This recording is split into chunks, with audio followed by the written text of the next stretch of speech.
Assalamualaikum warahmatullahi wabarakatuh. Perkenalkan, kami dari kelompok 8 akan mempresentasikan mengenai perspektif fikih siasah menurut Al-Ghazali dengan anggota saya sendiri yaitu Lutfia Siska Novi Susanti dengan NIM 192111255 dan rekan saya Siti Lailatul Masruroh dengan NIM 192111267. Baik, untuk materi yang pertama yaitu mengenai biografi. Imam Ghazali memiliki nama lengkap yaitu Abu Hamid Muhammad bin Ahmad Al-Ghazali Al-Tusi. Beliau lahir dan wafat di kota Ghazalah, sebuah kota kecil dekat wilayah Tus di Khurasan, yaitu pada tahun 450 Hijriah atau 1058 Masehi. Imam Al-Ghazali terkenal sebagai pemikir, teolog, filsuf, dan sufi Islam yang termasyhur. Latar belakang pendidikannya dimulai dengan belajar Al-Quran pada ayahnya sendiri.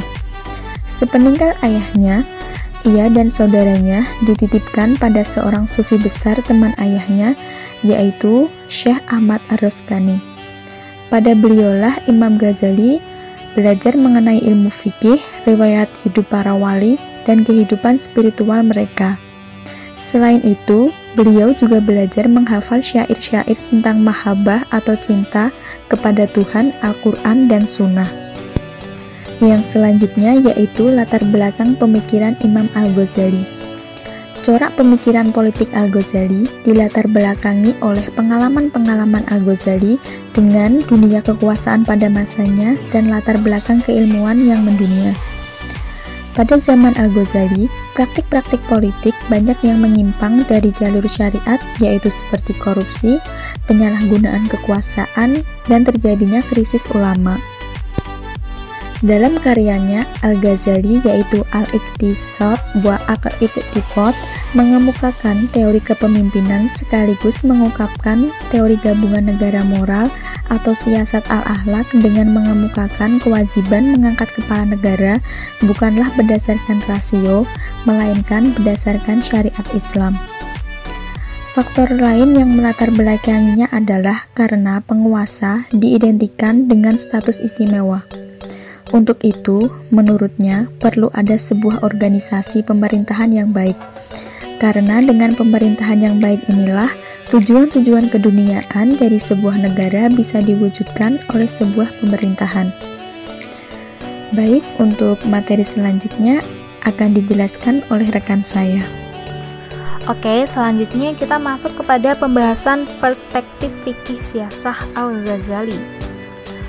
Dalam suatu karyanya yang berjudul Al-Iqtisad fil I'tiqad, Abu Hamid Al-Ghazali menegaskan bahwa antara kekuasaan politik dan agama mempunyai ketergantungan yang sangat erat. Menurut Al-Ghazali, manusia adalah makhluk sosial yang tidak dapat hidup tanpa bantuan orang lain. Disinilah perlunya mereka hidup bermasyarakat dan bernegara. Namun demikian, pembentukan negara bukan hanya untuk memenuhi kebutuhan praktis duniawi saja, melainkan juga untuk persiapan bagi kehidupan akhirat kelak. Berdasarkan pandangan tersebut, Al-Ghazali berpendapat bahwa kewajiban pembentukan negara dan pemilihan kepala negara bukanlah berdasarkan pertimbangan akal rasio, melainkan berdasarkan kewajiban agama. Hal ini dikarenakan bahwa kesejahteraan dan kebahagiaan akhirat tidak dapat tercapai tanpa pengamalan dan penghayatan agama secara benar. Karenanya, beliau menyatakan bahwa agama dan negara bagaikan dua saudara kembar yang lahir dari rahim seorang ibu. Keduanya saling melengkapi. Dalam teorinya, Al-Ghazali merumuskan bahwa agama adalah landasan atau basis bagi kehidupan manusia, dan politik adalah penjaganya. Selanjutnya adalah pemerintahan menurut Al-Ghazali. Al-Ghazali berpendapat bahwa wujud pemerintahan yang syar'i itu harus ada. Jika tidak ada pemerintahan yang memegang otoritas publik, maka hal tersebut menyebabkan kekacauan, permusuhan, pertumpahan darah, kemiskinan, dan tidak stabilnya ekonomi masyarakat. Keberadaan pemerintahan sangat signifikan dalam mewujudkan masyarakat dan perdamaian. Lalu, apa tujuan pemerintahan bagi Al-Ghazali? Menurut Al-Ghazali, Tujuan pemerintahan itu yang pertama adalah untuk melaksanakan ketentuan-ketentuan agama sesuai dengan perintah Allah dan Rasul-Nya, agar semua warga negara dapat melaksanakan ketaatan mereka kepada Allah dengan baik. Tujuan selanjutnya adalah untuk mengatur dan mengurus persoalan dunia, seperti menghimpun dana dari sumber-sumber yang sah dan menyalurkannya kepada yang berhak, mengusahakan ketertiban, keamanan, dan ketentraman. Dalam rangka mencapai tujuan pemerintahan ini, hendaknya penguasa senantiasa berusaha dan menegakkan peraturan, sebab dengan hanya menegakkan peraturan inilah rasa aman dan keadilan di kalangan mereka bisa terwujud. Tujuan pemerintahan dalam pandangan Al-Ghazali ini sifatnya tidak boleh hanya terbatas pada warga negara yang beragama Islam saja, tetapi juga kepada warga negara lainnya yang tidak membedakan agama, ras, dan lainnya. Ini dimaksudkan agar semua individu mempunyai tanggung jawab atas urusan negara, sehingga negara dan pemerintahan menjadi kuat berkat dukungan semua warga negaranya. Lalu, bagaimana kepala negara menurut pandangan Al-Ghazali?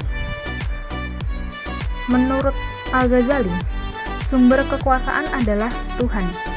Kemudian, kekuasaan ini dilimpahkannya hanya kepada sebagian kecil hambanya. Oleh sebab itu, kekuasaan kepala negara bersifat sakral dan umat harus mengikuti kepala negara. Al-Ghazali melarang umat melakukan pemberontakan terhadap kepala negara. Sebagai konsekuensi atas pemikiran ini, maka Al-Ghazali berpendapat bahwa kepala negara tidak dapat diturunkan dari jabatannya. Kekuasaannya bersifat mutlak dan tidak dapat diganggu-gugat oleh siapapun. Dalam menentukan kepala negara, Al-Ghazali memberikan beberapa syarat yang harus dipenuhi, yakni yang pertama, memiliki otak yang sehat, lalu akil balik, merdeka, laki-laki, keturunan Quraisy, sehat jasmani, kekuasaannya nyata, mendapatkan hidayah dari Yang Maha Kuasa, memiliki ilmu pengetahuan dan wawasan yang luas, dan yang terakhir adalah waro'. Syarat menjadi pemimpin menurut Imam Al-Ghazali ini menitik beratkan pada aspek akhlak dan integritas seorang pemimpin. Namun Al-Ghazali tidak memaksakan cara tertentu agar pemilihan atau pengangkatan pemimpin tidak bertentangan dengan Islam. Al-Ghazali juga merumuskan tipe pemimpin ideal.